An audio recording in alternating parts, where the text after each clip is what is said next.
So in this paper, my co-authors and I are trying to look at what's the effect of capital goods trade on cross-country income differences. The gap between poor countries and rich countries, in our sample, it's a factor of more than 20.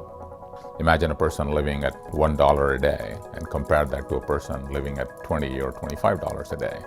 Capital goods trade, if you remove the barriers, would improve the situation. That gap closes by a half. So the gain in standard of living is very important when you think about various factors that could contribute to improvements in standards of living.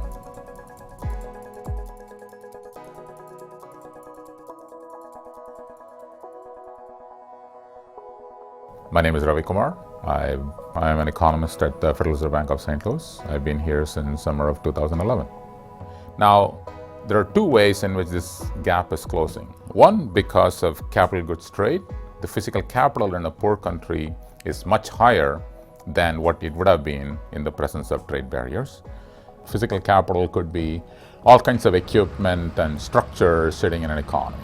And second factor is that the total factor of productivity in a poor country is higher than what it would have been in the presence of trade barriers.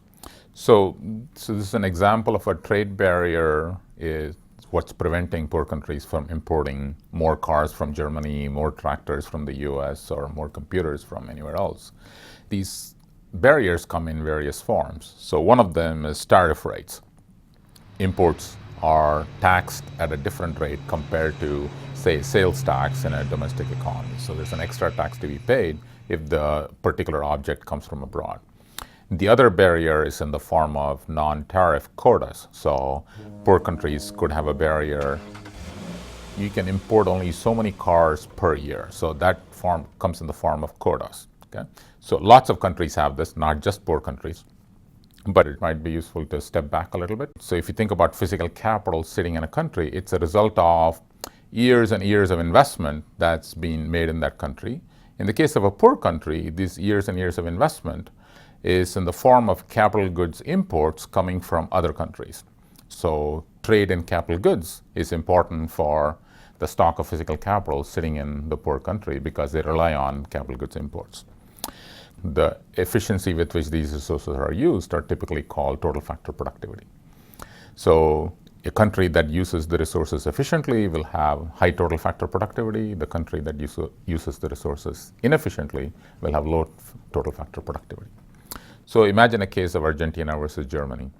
In a world without any barriers, Argentina would be exporting beef to Germany, and Germany would be exporting cars to Argentina. So relatively speaking, Germany is efficient at producing cars, and relatively speaking, Argentina is efficient at producing beef. When you have barriers, some resources in Argentina are being allocated to the production of cars, and some resources in Germany are being allocated to the production of beef. The resources are being used inefficiently, so that means total factor productivity in both countries are affected. And in a world with barriers, not enough cars are flowing from Germany to Argentina, so the physical capital in Argentina is going to look very different compared to a world without barriers.